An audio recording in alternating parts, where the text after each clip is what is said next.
Praise the lord બધાને પ્રભુનો ધન્યવાદ કરીએ. માન મહિમા પરમેશ્વરને આપીએ આપણે આ સુંદર સમયને માટે કે પ્રભુએ જે આપણે કામ આપ્યું છે તો એ આપણે કામને આધીન રહેવાનું છે. પ્રભુનો ધન્યવાદ કરવાનો છે, માન મહિમા પરમેશ્વરને આપવાનું છે.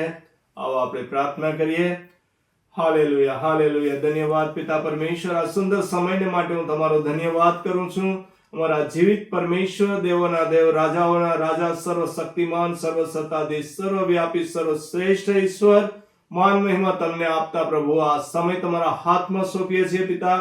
પ્રભુ તમારી પાવર શક્તિ, બુદ્ધિ, જ્ઞાન આપો. પવિત્ર આત્મા દ્વારા અમારી સાથે બોલો પિતા પરમેશ્વર. અને જે સંદેશ પ્રભુ આવે, આ લોકો સંદેશ સાંભળે અને સાંભળનાર અને આપનારને પણ પિતા તમારું પવિત્ર આત્મા દ્વારા માર્ગદર્શન આપો, જેથી પ્રભુ આ શુભ સંદેશ દ્વારા લોકોનું કલ્યાણ થાય. માન મહિમા તમને આપતા પ્રાર્થના યેસુ મસીહ તમારા સામર્થ્ય નામમાં માંગીએ છીએ અને કબૂલ કરીએ છીએ પિતા. Amen, amen. આપણે આજે હાલમાં જોઈ રહ્યા છે કે ગુડ ફ્રાઈડે, જે ઈસ્ટર કહેવામાં આવે છે. તો ગુડ ફ્રાઈડે નો મતલબ શું છે, મીનિંગ શું છે, તો આપણે એ જોશું થોડું. અને ગુડ ફ્રાઈડે, ગુડ એટલે કે સારું, શુભ કહેવાય. પણ આ ગુડ ફ્રાઈડે ના દિવસે તો પિતા પરમેશ્વરે પ્રભુ ઈસુ મસીહને અહીંયા ક્રૂસ ઉપર બલિદાન, સેક્રિફાઈસ થઈ ગયું. એક સારી સૃષ્ટિના આ સર્જનહાર છે જે ઈસુ મસીહ. આપણે જાણીએ છીએ કે પ્રભુએ, ઈશ્વરે પવિત્ર આત્મા દ્વારા આપણે માર્ગદર્શન આપ્યું છે કે પિતા, પુત્ર, પવિત્ર આત્મા એક જ છે. પણ પ્રભુ યહોવાએ એના દીકરાને મોકલાયો છે, પ્રભુ ઈસુ મસીહને. આપણે એમ જોઈએ છે, જાણીએ છીએ. તો આપણે જોઈએ છે કે આ દિવસે તો પ્રભુ ઈસુ મસીહને મારવામાં આવે છે, એની ઉપર કેટલા અત્યાચારો કરવામાં આવે છે, દુઃખ, દર્દ, પ્રોબ્લેમ, પીડા આપવામાં આવે છે, અને ક્રૂસ ઉપર એનું બલિદાન કરવામાં આવે છે. તો તે છતાં પણ આપણે કઈ રીતે કહી શકાય કે ગુડ ફ્રાઈડે, આ દિવસ તો માતમનો દિવસ છે. આપણે વચનો દ્વારા જોઈશું, જાણશું, અને ગુડ ફ્રાઈડે નો મીનિંગ શું છે અને પ્રભુએ આપણા માટે શું કર્યું છે આપણે જોઈએ. તો એક આપણે વચન વાંચીશું કે આ ક્રૂસ ઉપર પ્રભુ ઈસુ મસીહે 7 વાણી કરી હતી, જે 7 શબ્દો બોલ્યા હતા. એની અંદરમાંથી બધા શબ્દો ઉપર નહીં જાય, એક શબ્દ ઉપર જ જાશું. પહેલી વાણી વિશે, કે પહેલી વાણીની અંદરમાં એ લોકો શું બોલ્યા હતા, શા માટે બોલ્યા હતા, અને શા માટે આ ગુડ ફ્રાઈડે એટલે કે સારો શુક્રવાર કહેવામાં આવે છે. તો આપણે જોઈએ કે પ્રભુ ઈસુ મસીહ આ ધરતી ઉપર આવ્યા, આ સારી સૃષ્ટિના સર્જનહાર, પાલન પોષણ કરનાર, હરેકને આ પાપો, અપરાધોની માફી આપવા માટે આવ્યા હતા. પ્રભુ ઈસુ મસીહનું આ જે પિતા પરમેશ્વરનું જે પ્લાન હતું, જે યોજના હતી, કે આ દુનિયાના આ જે અધિકારી હતો શેતાન, એના હાથમાંથી છોડાવવાનો હતો, અને આ પાપમાંથી મુક્ત કરવા માટે આવ્યા હતા. તો પાપના આ જે બંધનની અંદરમાંથી મુક્ત કરવા માટે પ્રભુએ આ બલિદાન આપવું પડ્યું હતું. તો આપણે જોઈએ કે પ્રભુ ઈસુ મસીહને ક્રૂસે જડવામાં આવ્યા હતા. અને ક્રૂસ ઉપરથી પહેલું વચન જે બોલે છે એ આપણે જોઈશું અને વાંચીશું, જે લુક 23 ની અંદરમાં 34 માં આપવામાં આવ્યું છે. તો આપણે જોઈશું કે પ્રભુ ઈસુ મસીહે આ વચનો શા માટે કીધું હતું અને શું એનો હેતુ હતો આ ગુડ ફ્રાઈડે નો. તો કોઈ વાંચશે દિનિશા? લુક 23 નું 34.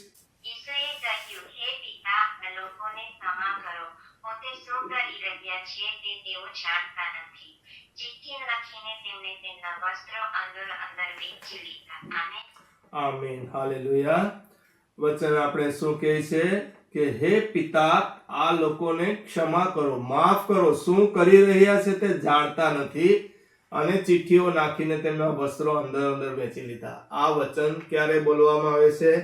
પ્રભુ ઈસુ મસીહને ક્રૂસ ઉપર જડી દીધા. ક્રૂસ ઉપરથી વચન બોલે છે પ્રભુ. અહીં શું કહે છે? હે પિતા, એ લોકોને માફ કરો, જાણતા નથી. આ પ્રભુ એક વચન બોલે છે, ઈસુ મસીહ એ ખાલી બોલતા નથી પણ પિતાને પ્રાર્થના કરે છે. પ્રભુ ઈસુ મસીહ આ ધરતી ઉપર આવ્યા હતા, એને જે 3.5 વર્ષની સેવકાઈની અંદરમાં પ્રભુ એક વચન બોલતા હતા, શબ્દ બોલતા હતા.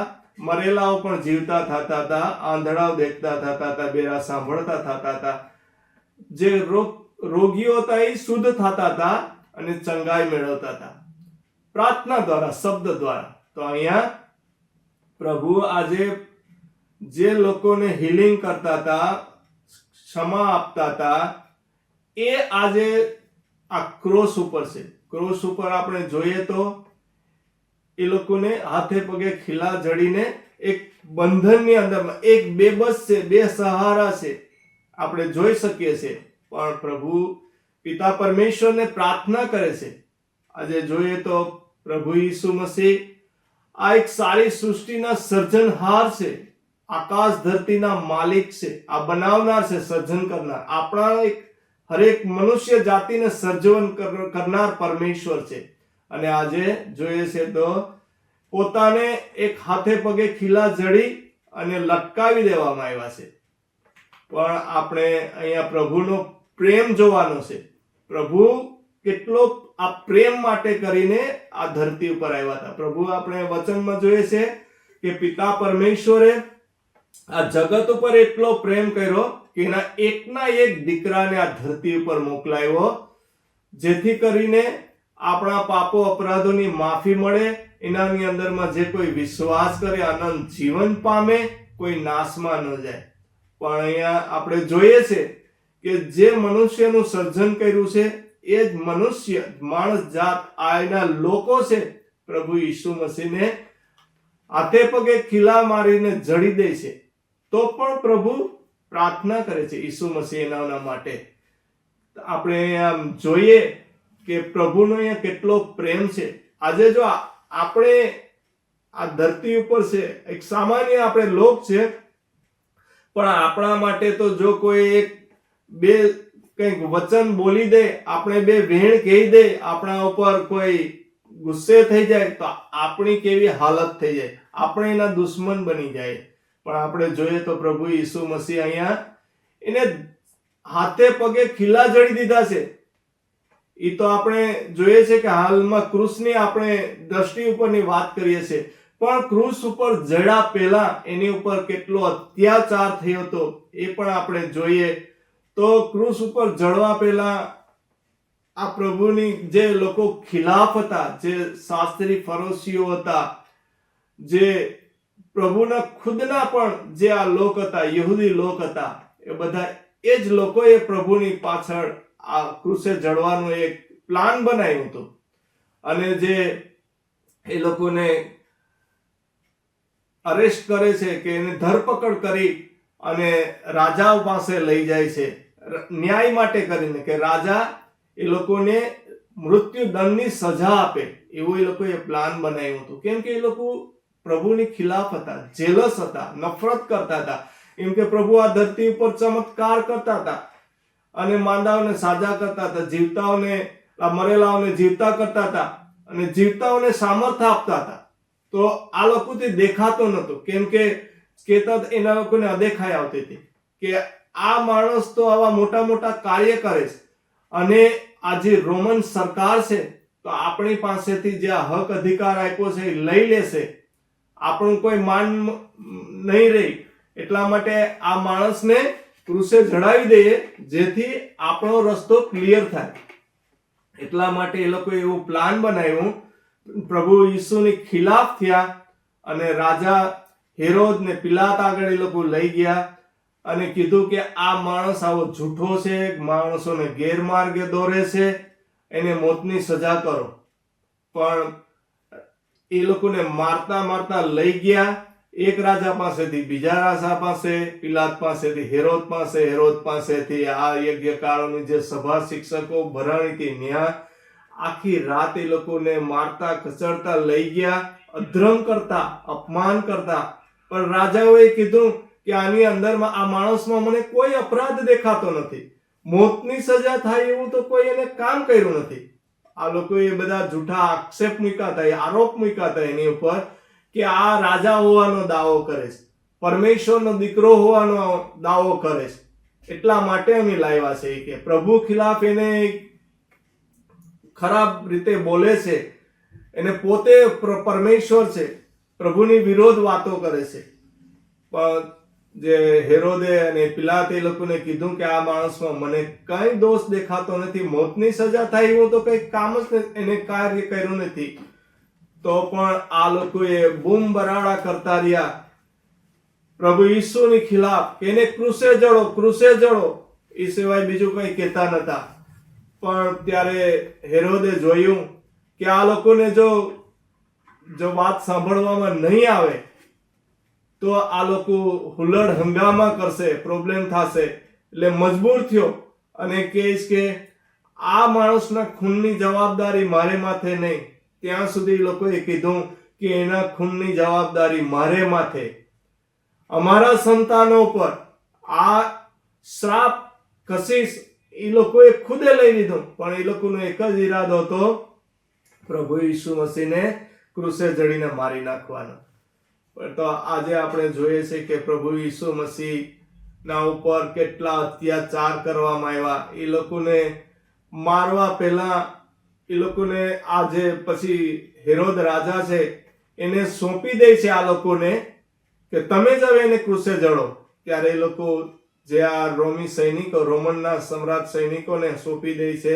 એ લોકોને પછી એની ઉપર અત્યાચાર કરે છે, આંખે પાટા બાંધે છે, એને થપ્પાડો મારે છે, એને કહે છે કે કોને તને માર્યો, તું તો રાજા છે, તું તો પરમેશ્વરનો દીકરો છે, તો કે તને કોને માર્યો. આ બધે અત્યાચાર કરે છે. એ લોકોની દાઢી ખેંચવામાં આવે છે, મોઢા ઉપર થૂકવામાં આવે છે, અપમાન કરવામાં આવે છે, જાત જાતના એને પાછળ ખિલાફ બોલવામાં આવે છે. પણ પ્રભુ ઈસુ મસીહ મૂંગા એ બધી સહન કરે છે, એક શબ્દ પણ બોલતા નથી. શા માટે?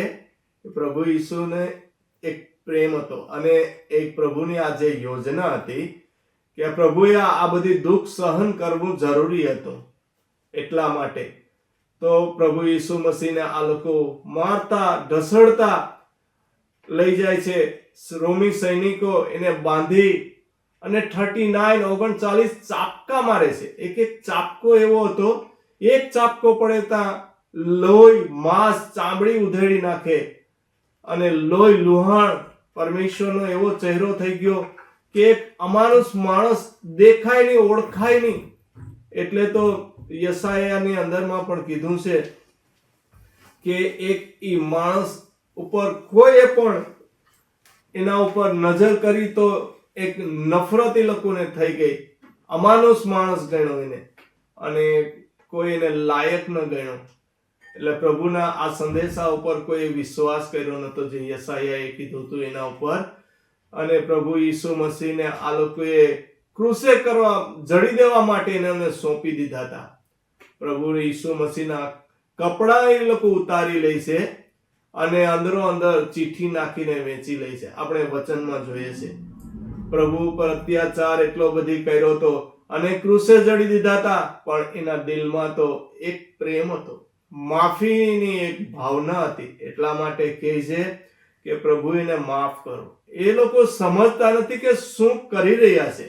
અહીંયા આપણે એક પરમેશ્વરનો પ્રેમ જોઈએ છે કે પરમેશ્વરને આ ધરતી ઉપર આવવું પડ્યું તો આ પાપો અપરાધોનો માફ માટે, જોઈએ થઈ જાય.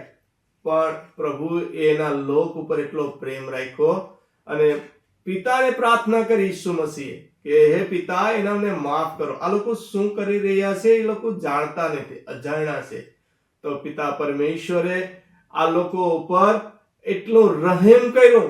આપણે જોઈએ છે કે એ મારી કચડીને અધમુઆ કરી નાખે છે, ક્રુસે ચડી દે છે. ઇવન પ્રભુ ઈસુ મસીહને આ બે ચોર, ડાકુ, લૂંટારાની વચ્ચે જડવામાં આવે છે. આ ચોર, ડાકુ, લૂંટારા જે હતા એ પણ અપમાન કરે છે.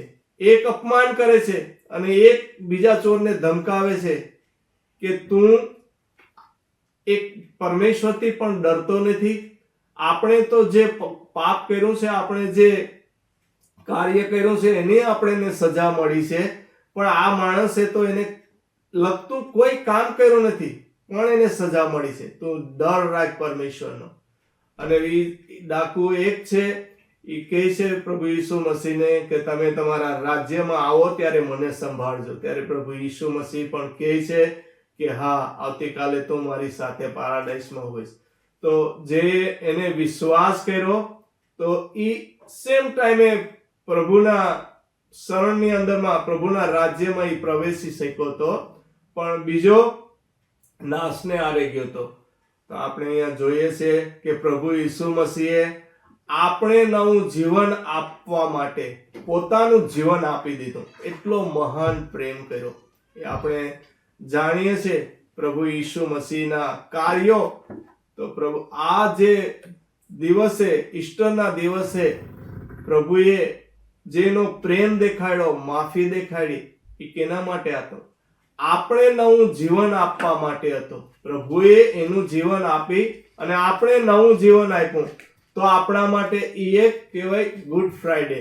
એ દિવસ શેતાનનો નાશ થયો. શેતાનના જે કાર્યો હતા, શેતાને જે અધિકાર લઈ લીધો હતો, જે આદમને અધિકાર આપ્યો હતો, ત્યારે આ અધિકાર પ્રભુએ લઈ લીધો. આ ક્રૂસના મરણ બાદ પ્રભુએ એની હરેક યોજનાને, હરેક જે એને પ્લાન બનાવ્યું હતું એને ડિસ્ટ્રોય કરી નાખ્યું, એને વ્યર્થ કરી નાખ્યું.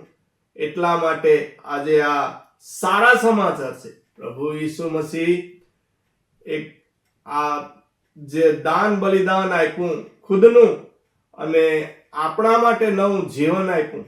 પણ એક વાત યાદ રહે કે જે લોકોએ પ્રભુ ઈસુની અંદરમાં વિશ્વાસ કર્યો, એના વચનોની અંદરમાં, એ લોકોને માટે છે, આમ લોકોને માટે નથી.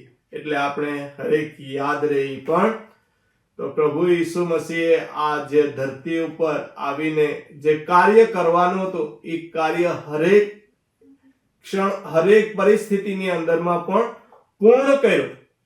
પ્રભુએ આપણા માટે કરીને, નવું જીવન આપવા માટે કરીને પોતાનું જીવન આપી દીધું. શેતાનના જે આ ષડયંત્રોનો અને યોજનાનો નાશ કરવા માટે. એટલા માટે આપણે ગુડ ફ્રાઈડે કહેવામાં આવે છે. આપણે એક ઓર વચન વાંચીશું કે વચન માથીના 5:44 છે. માથી 5:44 તેની સકાટી રાખજે અને વાંચજે કે પ્રભુએ આ એના પ્રેમ માટે કરી. અને બાઇબલની અંદરમાં તો માફીના ઘણા વચનો છે, પ્રેમ કરનાર તો ઘણા વચનો છે, પણ આપણે વચન દ્વારા જોઈશું અને આગળ ચાલીશું. વાંચજે. પણ હવે હું તમને કહું છું, તમારા દુશ્મનો પર પ્રેમ કરો અને તમને સતાવનારા માટે પ્રાર્થના કરો. આમેન. આમીન. હાલેલુયા. અહીંયા વચનમાં શું કહે છે? પ્રભુ ઈસુ મસીહે તો પહેલેથી જ કીધું હતું, અને શરૂઆતથી જ પ્રભુની આ એક યોજના, પ્લાન હતી કે આપણા પાપો, અપરાધોની માફી આપવાની હતી.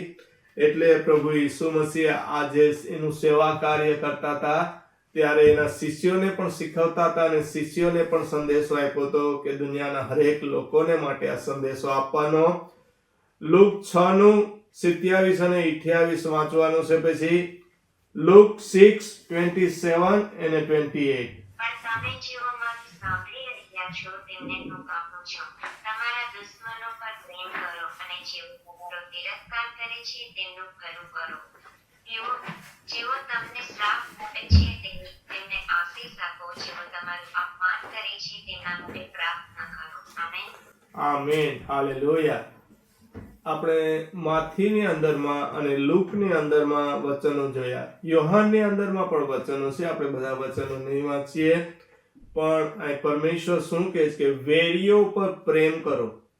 જે લોકો તમને શાપ આપે એનાને આશીર્વાદ આપો. જેઓ અપમાન કરે એના માટે પ્રાર્થના કરો.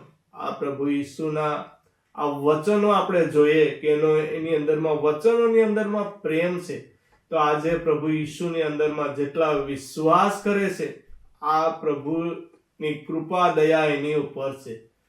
પ્રભુએ જે આ વચન દ્વારા આપણી સાથે વાત કરી છે, તો વચન જે છે એ જોઈએ તો વચનને પણ એક વચન પરમેશ્વર છે, અને પ્રભુએ વચનની અંદરમાં કીધેલું છે કે મારા કરતા હું મારા વચનોને વધારે મહાન ગણું છું, મોટા ગણું છું. તો આપણે જોઈએ છીએ, જાણીએ છીએ કે પ્રભુના વચનની અંદરમાં કેટલી સામર્થ શક્તિ છે. આપણે આજે દુનિયાની અંદરમાં જોઈએ તો ડોક્ટર હરેક બીમારીઓ માટે જુદી જુદી દવાઓ આપતા હોય છે. કોઈને શું પ્રોબ્લેમ છે તો એના માટે જુદી દવા હોય, કોઈને શું તકલીફ છે તો એના માટે જુદી દવા હોય. પણ આપણે પરમેશ્વરે કોઈ પણ તકલીફ હોય, પ્રોબ્લેમ હોય તો એની દવા માટેનું વચન આપેલું છે. કોઈ પણ મુસીબત હોય, કોઈ પણ બીમારી હોય, કોઈ પણ પરિસ્થિતિ હોય, હરેક પ્રોબ્લેમની અંદરમાં પ્રભુએ એનું વચન એક આપણા ઈલાજ તરીકે આપેલો છે. કેમ કે આપણા પરમેશ્વર ડોક્ટરોના ડોક્ટર છે, વૈદ્યોના વૈદ છે, અને એના આ વચનની અંદરમાં સામર્થ શક્તિ છે. જ્યારે પ્રભુએ એક વચનની અંદરમાં કીધેલું છે કે જો મારા વચનો, મારો સંદેશ તમારા મન અને હૃદયમાં હોય અને મારા પિતા પાસે તમે જે કંઈ માંગશો મારા નામે એ હું કરીશ. તો આ પ્રભુએ આ વચનની અંદરમાં સામર્થ શક્તિ આપી. તો વચન આપણને સમજાવે કે વેરીઓ ઉપર પ્રેમ કરો, દુશ્મનો ઉપર પ્રેમ કરો, જે તમને સતાવે છે એના ઉપર પ્રેમ કરો, એને આશીષ આપો, એના માટે પ્રાર્થના કરો. જે તમારું અપમાન કરે છે એના માટે તમે પ્રાર્થના કરો. આ વચન જે આપ્યું છે, વચન ઉપર આપણે જો ચાલીએ તો વચન આપણાની અંદરમાં કામ કરે. પણ જો આપણે વચન ઉપર ચાલતા નથી, સંદેશો સાંભળતા નથી, અને માત્ર આપણે ખાલી બોલીએ છીએ અને એનું જો પાલન કરતા નથી, તો આ વચન દવા તરીકે આપણામાં કામ કરતું નથી. જ્યારે આપણા ઉપર તકલીફો, મુસીબતો, પ્રોબ્લેમ આવે છે અને વચન આપણે વાંચીએ છીએ, વચન એમ નહીં કામ કરે. વચનનું પાલન કરવું પડશે, વચનને જીવનની અંદરમાં ઉતારવું પડશે, તો વચન દવા તરીકે આપણે કામ કરશે. વચન આપણે બંધનની અંદરમાંથી મુક્ત કરશે. વચનની જે આજ્ઞા છે, વચનની અંદરમાં જે કહેવામાં આવ્યું છે કે વેરીઓ ઉપર પ્રેમ કરો, દુશ્મન ઉપર પ્રેમ કરો, અને જે સતાવે છે એ લોકોના માટે પ્રાર્થના કરો, તમારું અપમાન કરે છે એના માટે તમે આશીષ આપો, પ્રાર્થના કરો. તો પ્રભુ ઈસુ મસીહ અહીંયા આપણે શું દર્શાવે છે? ક્રૂસ ઉપર એને જડ્યા છે. આવી તકલીફોમાં એક લોહી લુહાણ છે. પ્રભુની ઉપર એટલી યાતના, મુસીબતો, તકલીફો આપવામાં આવી છે.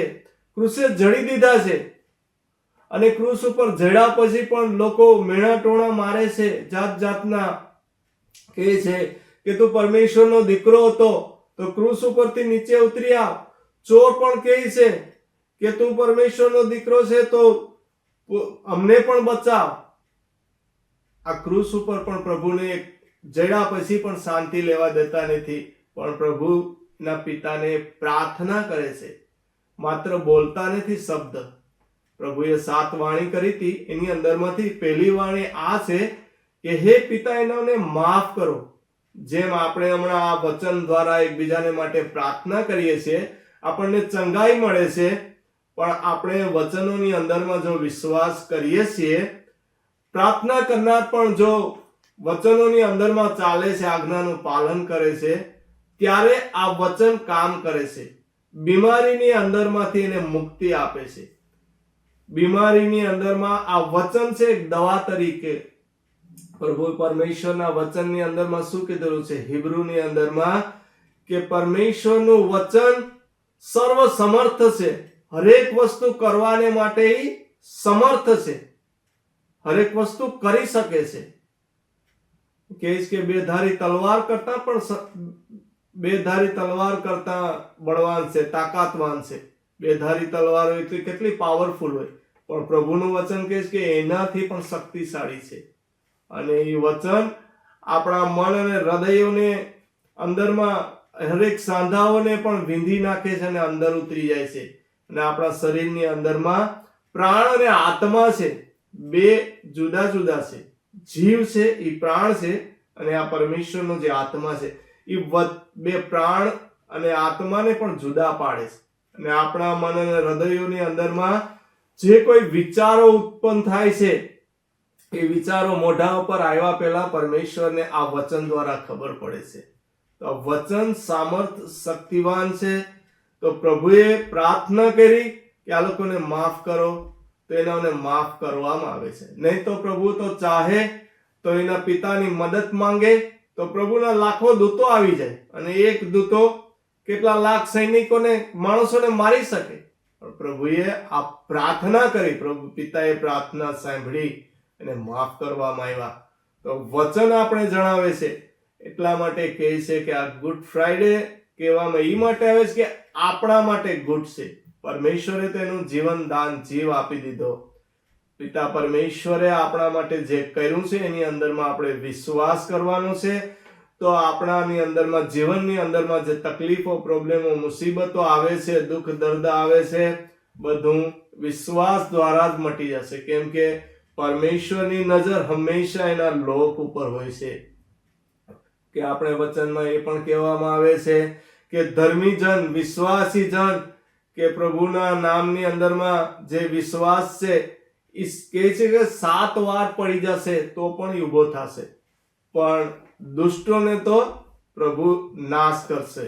આમીન, હાલેલુયા. પ્રભુનો ધન્યવાદ કરીએ. ઓર એક આપણે વચન વાંચીશું, એ વચનની અંદરમાં આપણે જઈશું. વચન છે રોમનનો પત્ર, રોમન 10:9 અને 10 વાંચવાનું છે આપણે. જો તું તારા મુખથી એવી જાહેર કબૂલાત કરે કે ઈસુ પ્રભુ છે અને તારા હૃદયથી વિશ્વાસ કરે કે ઈશ્વર તેમને મરેલાઓમાંથી સજીવન કર્યા છે, તો તું ઉદ્ધાર પામીશ. જ્યારે માણસ હૃદયથી વિશ્વાસ કરે છે ત્યારે તે ઈશ્વરની સાથે સુમેળમાં આવેલી વ્યક્તિ તરીકે સ્વીકારાય છે અને મુખથી કબૂલાત કરે છે ત્યારે તે ઉદ્ધાર પામે છે. આમેન. આમીન, હાલેલુયા. વચનની અંદરમાં શું લખે છે? આપણે હૃદયથી વિશ્વાસ કરવાનો છે. ખાલી મોઢેથી બોલી લેશું કે હું વિશ્વાસ કરીશું તો એ કામ નહીં કરે. હૃદયની અંદરમાં આપણે વિશ્વાસ આવવો જોઈએ. આપણા મોઢેથી કબૂલ પણ કરવું જોઈએ, ત્યારે આપણાની અંદરમાં થશે કામ. ત્યાં સુધી નહીં કરે. એકલું બોલી લેવાથી કે ખાલી આપણે એકબીજાને કહેવાથી નહીં થાય. જે આજ્ઞાઓ આપેલી છે, આજ્ઞાઓ પ્રમાણે ચાલવું પડશે, વિશ્વાસ કરવો પડશે. પ્રભુના વચનની અંદરમાં આપણે શ્રદ્ધા રાખવી પડશે કે પ્રભુએ મારા માટે કરીને પોતાને કુરબાન કરી દીધા. મારા પાપો અપરાધોને માટે વિંધાયા, કચડાયા, એની થયેલી સજાથી મારું કલ્યાણ થયું છે. યશાયાની અંદરમાં કહે છે 53:4-5 ની અંદરમાં કે પ્રભુ ઈસુ મસીહ મારા પાપો અપરાધો માટે વિંધાયા, કચડાયા, એને થયેલી સજાથી મારું કલ્યાણ થયું, એના ઘાવોથી મને સાજાપણું મળ્યું. પણ આપણે કહે છે કે પ્રભુનું વચન શું કહે છે કે આપણે તો એને પાપી, અપરાધી માની લીધો, કે પ્રભુએ એના પાપો અપરાધોને એને સજા કરી લીધી. આપણે એવું માની લીધું. પણ વચન શું કહે છે? વચન બધા આપેલા છે. પ્રભુ ઈસુ મસીહ તો આ ધરતી ઉપર પાપીઓના પાપમાંથી ઉગારવા માટે આવ્યા હતા, પાપનો નાશ કરવામાં આવ્યા હતા, પાપીઓનો નાશ કરવા માટે આવ્યા નતા. આપણે હરેક માણસ પાપી છે. કોઈ એમ ના કહી શકે કે હું નહીં, પાપી નથી. કેમ કે આદમે પાપ કર્યું. એ આદમના જે સંતાનો આપણે બધી બન્યા, તો હરેકની ઉપર પાપ આવ્યો હતો. એનો નાશ કરવા માટે યેસુ મસીહે આ ધરતી પર આવવું પડ્યું અને ક્રૂસ ઉપર બલિદાન આપવું પડ્યું. આ પ્રભુની મહાન યોજના હતી. તો એટલા માટે આપણે આજે એક મહાન દિવસ છે અને આજે જે વિશ્વાસ કરે છે એ મોંથી કબૂલ કરે છે કે મારા પાપો અપરાધોને માટે પ્રભુએ પોતાનું જીવન આપ્યું ને મને નવું જીવન આપ્યું. એવો આપણે વિશ્વાસ કરવાનો છે. તો આપણાની અંદરમાં આ પ્રભુના વચન કામ કરશે. પ્રભુએ ખુદનું જીવન આપીને આપણે નવું જીવન આપ્યું. કેમ કે આપણે પાપના બંધનમાં હતા, આપણે મરેલા હતા, આપણે પિતાથી દૂર હતા.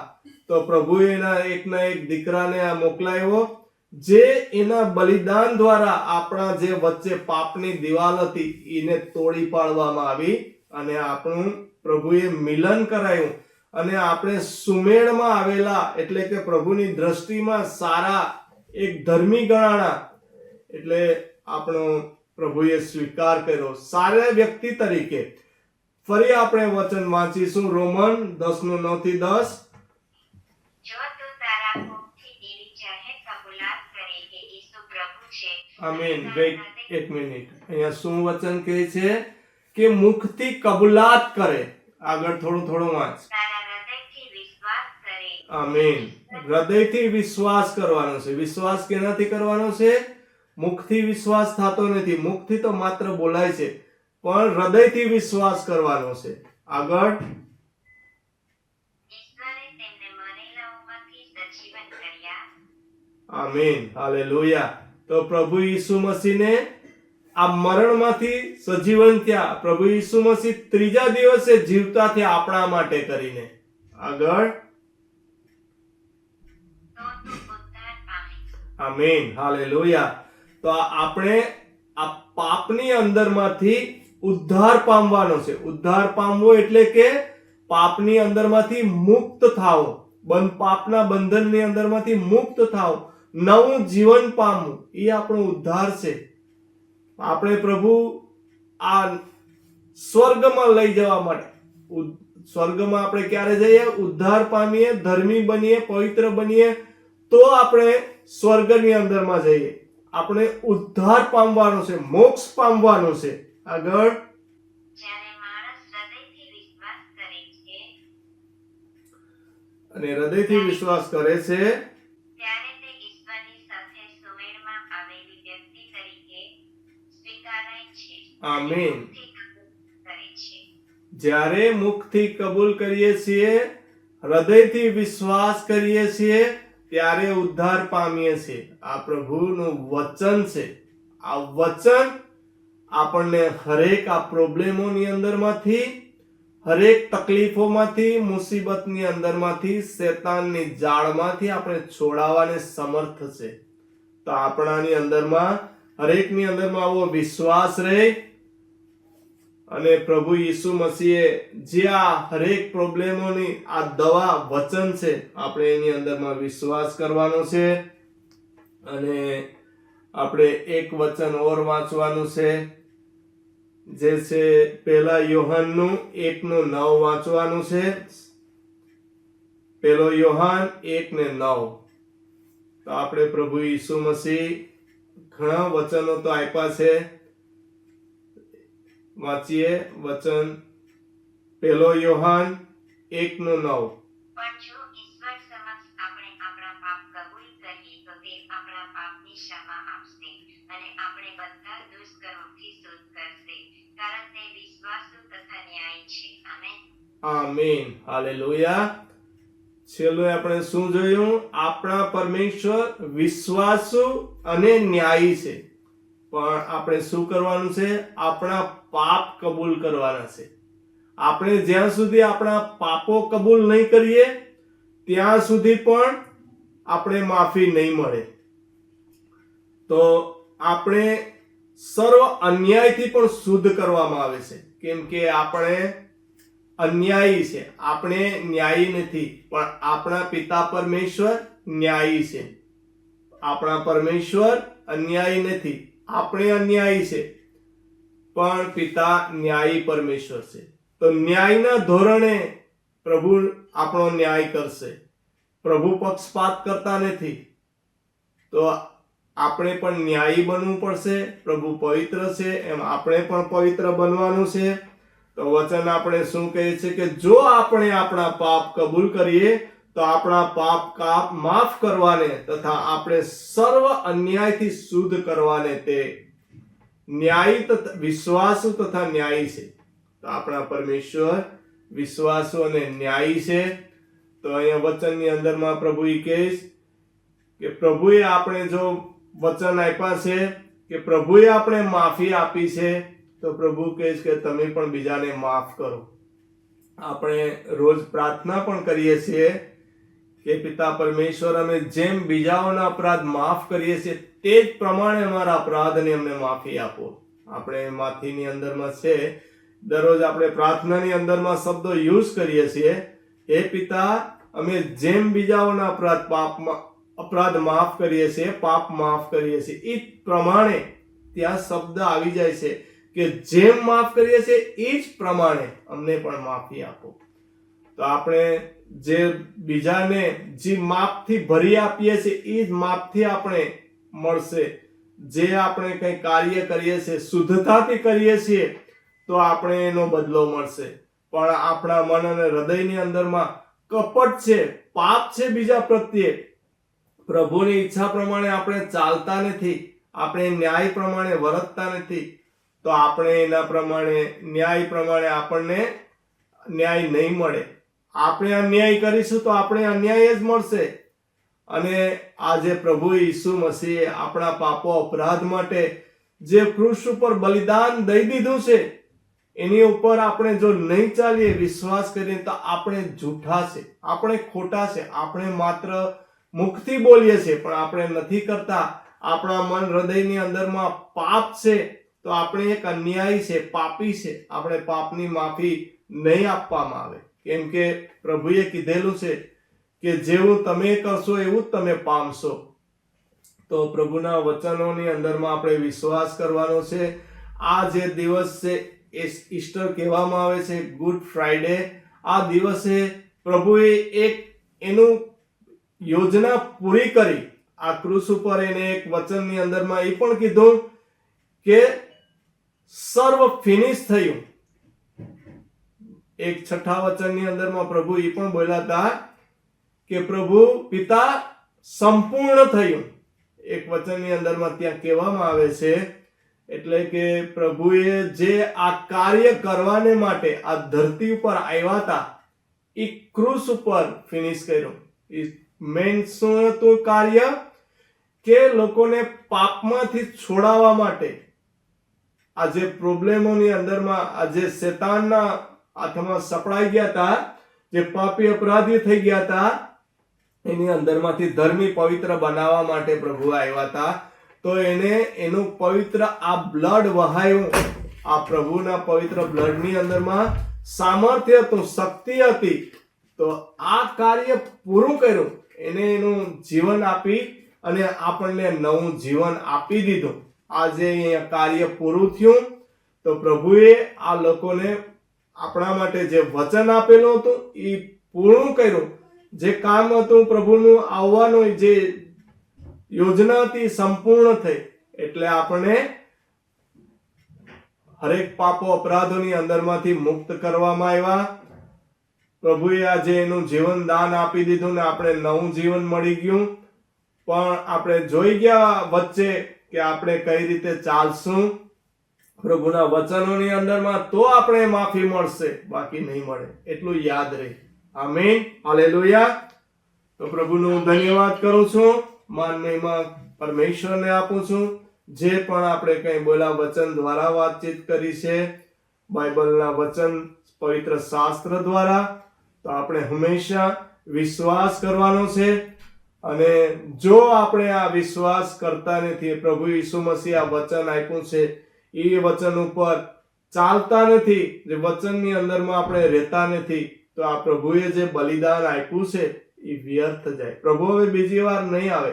તો જે વિશ્વાસ કરે છે એના માટે નવું જીવન છે, એના માટે ઉદ્ધાર છે, એના માટે ન્યાય છે, પવિત્રતા છે, બધું છે.